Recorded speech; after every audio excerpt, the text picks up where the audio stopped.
हुकूक की लड़ाई लड़ रही है।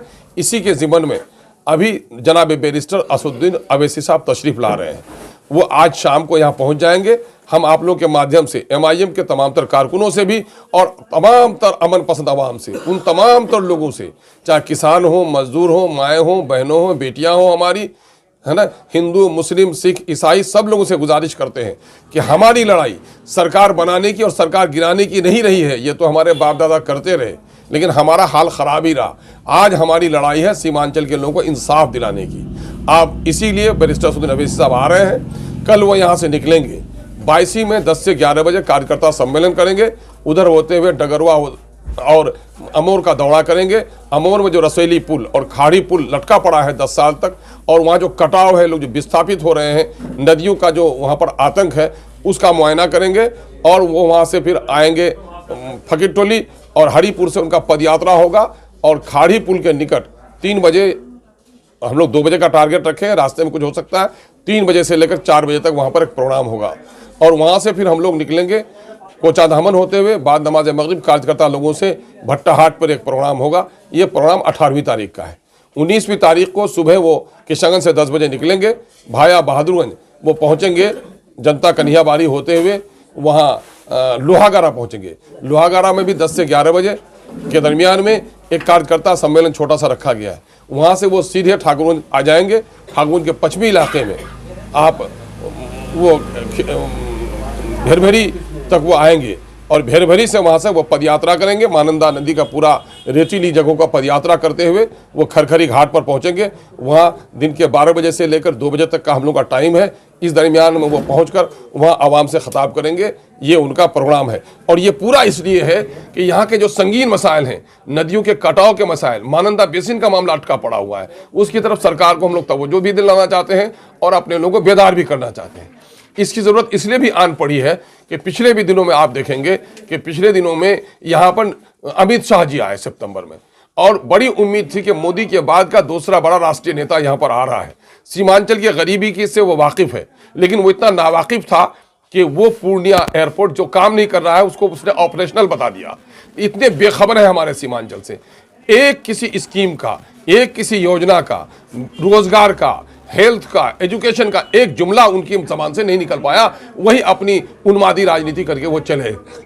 उसके कुछ दिनों के बाद अभी देखेंगे 25 फरवरी को महागठबंधन की रैली हुई, और महागठबंधन की रैली में लोगों को बड़ी उम्मीदें थी कि बीजेपी तो बदनाम है और वो कभी अक़लियत के लिए काम भी नहीं करना चाहती है, सीमांचल के लिए उनको दुश्मनी है, क्योंकि उनका नेता जब यहाँ आता है दाढ़ी टोपी और मस्जिद देखता है तो उसको पाकिस्तान नजर आता है, तो वो बांग्लादेशी उनको नजर आता है, तो वो तो कभी इस इलाके से इंसाफ नहीं करते। लेकिन वो महागठबंधन जिन्होंने MIM के MLAs को तोड़ा और बड़ी पार्टी बनकर इस वक्त हुकूमत बनाई है, शायद उसके आंख में कोई पानी हो और शायद सीमांचल के लिए कोई ऐलान करेंगे।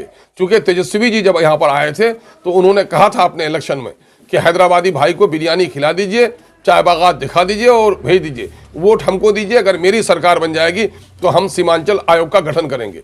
तो लोगों को उम्मीद थी कि शायद सीमांचल आयोग का गठन होगा, शायद अलीगढ़ के ज़मीन पर मकानात की तामीर और फंड की फराहमी पर बात करेंगे, शायद महानंदा बेसिन पर कुछ बात करेंगे, चाहे यहाँ पर हाईकोर्ट के बेंच की कोई बात करेंगे। बड़ी उम्मीद से लोग गए थे, लेकिन एक जुमला इनके मुंह से नहीं निकला।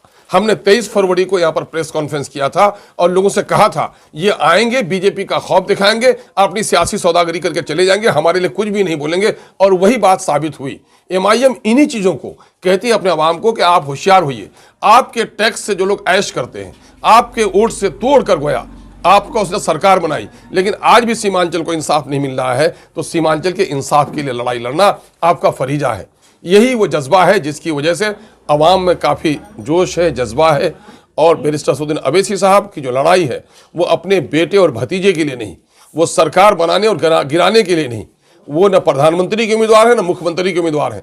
उसके सीने में एक दर्द है कि सीमांचल के लोग हमारे जो इतने फटेहाल हैं, इतने गरीब हैं, हिंदू हों, मुस्लिम हों, दलित हों, सीमांचल की इस कश्ती में बैठा हुआ हर मुसाफिर का हाल ख़राब है। सीमांचल की इस बस्ती में हर मक्की का हाल ख़राब है। उसको इंसाफ दिलाने की एक तहरीक चल रही है। आप मीडिया के बंदों से गुजारिश करेंगे ये पैगाम घर घर तक पहुँचाइए, जन जन तक पहुँचाइए और इस प्रोग्राम को कामयाब बनाने के लिए हर मुमकिन मदद कीजिए। ये दौरा जो नहीं, सुनिए, सवाल ये पता कौन क्या करेंगे। 75 सालों तक सब ने किया है, वो क्या कर रहा है उनके करतूत आपके सामने में है। इन लोगों को सिर्फ आपके वोट की ज़रूरत है, आपके मसाइल की हल की ज़रूरत नहीं है। और हमारा नेता, हमारी जो तंजीम है, वो यहाँ के मसाइल की लड़ाई लड़ रही है। तो ये तय करना तो पड़ेगा आवाम को। हम तो बहरहाल यहाँ के लोगों के इस ज़मीन की बदहाली की, हम खुशहाली में तब्दील करने की लड़ाई लड़ रहे हैं। हमारी कोशिश वही है।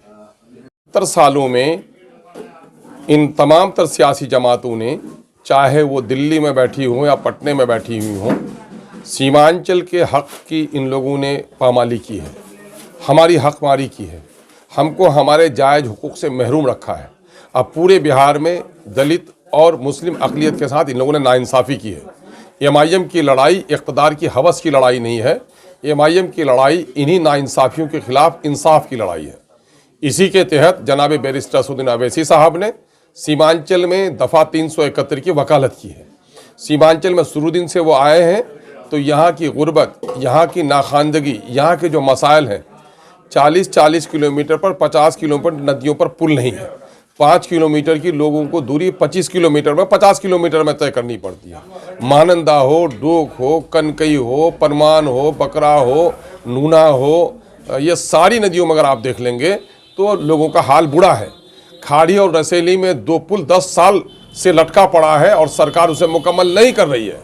यहाँ से ठाकुरगंज आप जाएं तो 113 साल पहले जो मीटर गेज का पुल था वही है और आज घंटों घंटों जाम होता है। यहाँ पर आप देखेंगे खाड़ी खरखड़ी में देखेंगे, चाहे भंकरद्वारी देखें, चाहे भेरभेरी देखें या निचितपुर देखें, इन लोगों के बहुत दिनों से मुतालबात हैं पुलों के। सरकार कोई सुनवाई नहीं कर रही है। इधर आप देखें महानंदा में ब्रिज, चाहे सिल्ला में हो, चाहे अभयपुर में हो, चाहे आजजा में हो, चाहे कुट्टी में हो, एक देरीना मुतालबा है, कहीं से बात सुनी नहीं जा रही है। उधर भी आप बकरा में, परमान में, हर जगह नदी में पुलों की ज़रूरत है, लेकिन सरकार कहीं अनसुनी कर रही है। इसी के खिलाफ अच्छा दूसरी बात यह है कि जब बिहार नहीं बटा था तो रांची में गोया दूसरी राजधानी हमारी थी। वहाँ पर सेशन भी हुआ करते थे असेंबली के, और वहाँ पर हाई कोर्ट का बेंच भी था। और आज सबसे दूर अगर कोई है तो वो सीमांचल है। सीमांचल में पूर्णिया में हम लोग मांग रहे हैं कि यहाँ पर उपराजधानी बनाओ, यहाँ पर हाई कोर्ट का बेंच दो, यहाँ पर एयरपोर्ट को ज़मीन दो, लेकिन सरकार अनसुनी कर रही है। पानी की खराबी सबसे ज़्यादा सीमांचल में है। यहाँ पर आयरन है, आर्सेनिक है और अभी यूरेनियम भी पाया गया है। किडनी की, कैंसर की सबसे बीमारी ज़्यादा यहाँ है। एम्स का ब्रांच यहाँ देने में इन लोगों के पेट में ऐंठन हो रही है।